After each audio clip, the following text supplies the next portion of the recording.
agora nós vamos começar a falar sobre intervenção de terceiros, um tema complexo, para muita gente meio misterioso, mas que a gente precisa enfrentar, né?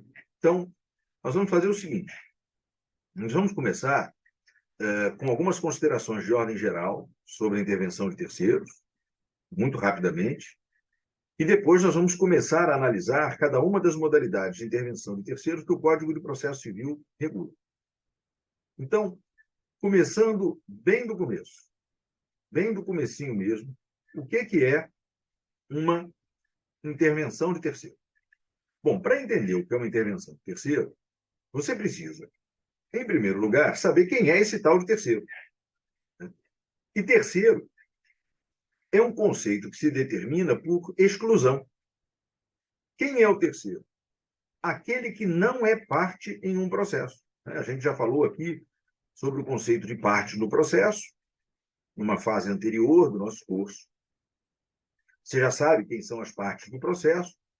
Todo aquele que não é parte em um determinado processo é terceiro em relação a ele. E aí, a partir dessa ideia, é que a gente vai definir a intervenção de terceiro. O que é uma intervenção de terceiro? É o ingresso de um terceiro em um processo em curso. Então, se eu tenho um processo que está instaurado e alguém que, a princípio, não deveria participar desse processo, não tinha por que participar desse processo, ingressa nele, que há uma autorização, em tese, para esse ingresso, ele vai lá e ingressa. O fato de o terceiro ingressar no processo em curso se chama intervenção de terceiro. E aí, tem um dado muito importante. É que, a partir do momento em que o terceiro ingressa no processo, a partir do momento da intervenção, ele deixa de ser terceiro, porque ele se torna mais uma das partes daquele processo. Então, como se costuma dizer na doutrina, é preciso tomar esse cuidado. Nas intervenções de terceiro, o terceiro só é terceiro antes da intervenção. Depois que ele intervém, ele já não é mais terceiro. Aí ele passa a ser tratado como mais uma das partes do processo.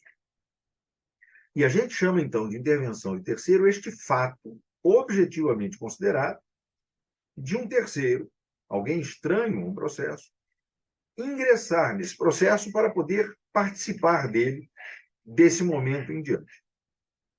E esse ingresso pode se dar de duas maneiras. Nós temos as intervenções voluntárias e as intervenções forçadas. Então, aí, aparecendo para você, quais são as voluntárias: assistência, intervenção do amicus curiae, recurso de terceiro, e quais são as forçadas: denunciação da lide, chamamento ao processo, e a intervenção que acontece no incidente de desconsideração da personalidade jurídica. Nas intervenções voluntárias, é o terceiro que vai ao processo e peticiona postulando seu ingresso. Então, ele peticiona dizendo: eu quero ser assistente, eu quero ser amicus curiae, ou eu quero entrar com um recurso. Nas intervenções forçadas, o terceiro é citado. E, uma vez citado, ele passa a integrar aquele processo. Como acontece com qualquer sujeito que é citado para um processo, ele passa a ser parte do processo. E, portanto, ele ingressa no processo independentemente de sua vontade. Mesmo que ele não queira, foi citado, ele entra. E isso ocorre na denunciação da lide, no chamamento ao processo e no incidente de desconsideração da personalidade jurídica, que gera uma intervenção do terceiro. Dado relevantíssimo é que essas intervenções forçadas nunca podem ser determinadas pelo juiz de ofício. Sempre vão depender de uma provocação. Sempre vão depender de alguém que faça uma petição requerendo ao juiz a citação do terceiro. E aí o juiz vai verificar se os requisitos da intervenção do terceiro estão presentes, e, se estiverem, vai determinar a citação para que o terceiro ingresse no processo.